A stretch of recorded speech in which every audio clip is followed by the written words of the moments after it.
السلام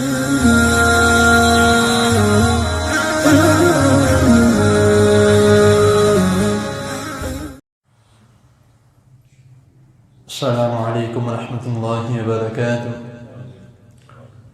ان الحمد للہ والصلاة والسلام علی رسول اللہ اما بعد احسن الکلام کلام اللہ واحسن الہدی ہدی محمد صلی اللہ علیہ وسلم۔ حضرات محترم، رسول اللہ صلی اللہ علیہ وسلم نے ہماری زندگی کے ہر گوشے گوشے میں ہماری رہنمائی فرمائی ہے۔ کوئی بھی ایسا عمل نہیں ہے جہاں پر نبی کریم صلی اللہ علیہ وسلم نے ہمیں ہدایت نہ دی ہو۔ احکامات کے ساتھ ساتھ رسول اللہ صلی اللہ علیہ وسلم نے ہمیں زندگی کے آداب بھی سکھائے کہ آپ نے بیت الخلاء میں جانا ہے تو کس طرح جانا ہے، بیت الخلاء سے نکلنا ہے کس طرح نکلنا ہے، مسجد کی طرف جانا ہے کس طرح جانا ہے۔ یہ زندگی کے ہمارے جو آداب ہیں، روزمرہ کی زندگی میں جو ہم اعمال کرتے ہیں، یہ وہ ہیں۔ تو بہت سے ایسے اعمال ہیں جو ہم روزمرہ کی زندگی میں کرتے ہیں لیکن سنت کے مطابق نہیں کرتے۔ عمل تو ہم نے روز کرنا ہے، رہ نہیں سکتا اس کے بغیر انسان نہیں رہ سکتا، تو لیکن اگر وہ عمل سنت کے مطابق کیا جائے پھر وہ سونے پہ سہاگا ہے۔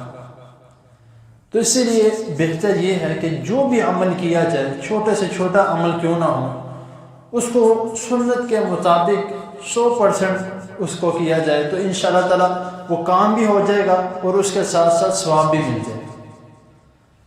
تو ان آداب میں سے ایک ادب جو رسول اللہ صلی اللہ علیہ وسلم نے ہمیں سکھایا ہے، اور یہ ہر مسلمان بچہ ہو، بزرگ ہو، بچی ہو، لڑکی ہو، جو بھی ہو، اس کو اس پر عمل کرنا چاہیے۔ اور میں یہ سمجھتا ہوں کہ والدین کو اپنے اوپر اس بات کو فرض کر لینا چاہیے کہ بچہ جب چھوٹا ہو اس کو تب سے اس کے بارے میں تعلیم دینا شروع کر دیں۔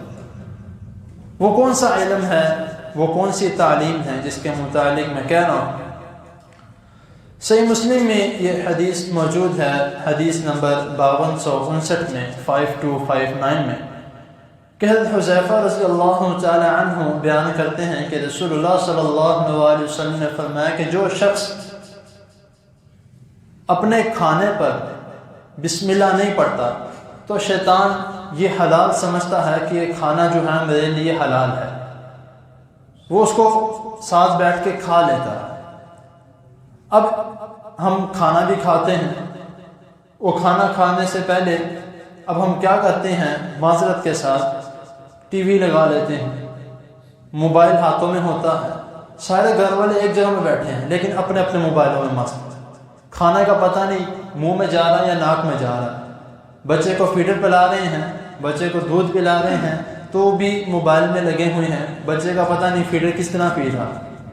تو پھر ہم کہتے ہیں کہ پتہ نہیں کھانا کھاتے ہیں لیکن پیٹ نہیں بھرتا، کیوں ایسا ہوتا ہے؟ صحیح وجہ جو ہے وہ یہ کہ ہم کھانے کے شروع میں بسم اللہ نہیں پڑھتے۔ جب ہم کھانا شروع کرتے ہوئے بسم اللہ پڑھیں گے تو انشاءاللہ برکت بھی پیدا ہوگی، ہمارا پیٹ بھی بڑھ جائے گا اور ہمارا دل بھی بڑھ جائے گا۔ کئی مرتبہ ایسا ہوتا ہے کہ پیٹ بڑھ جاتا ہے لیکن کہتا بھی دل کر رہا ہے کھانے کا، پتہ نہیں کیوں ایسا ہو رہا ہے۔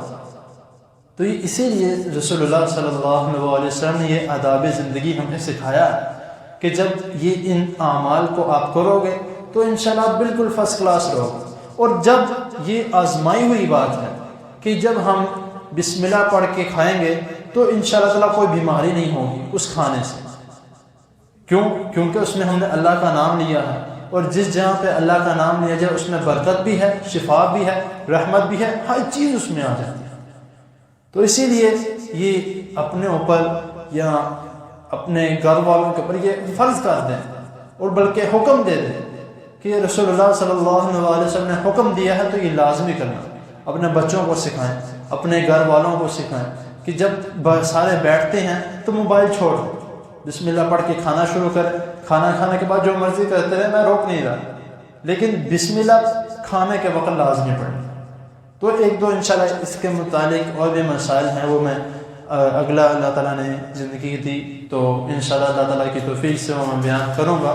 اسی کے متعلق ایک تو اور باتیں، تو اللہ تعالیٰ کے حضور دعا ہے اللہ تعالیٰ ہمیں صحیح سنت کے مطابق زندگی گزارنے کی اور علم سیکھنے کی اور سکھانے کی توفیق عطا فرمائے۔ جزاکم اللہ خیر وآخر دعوانا الحمد للہ رب العالمین۔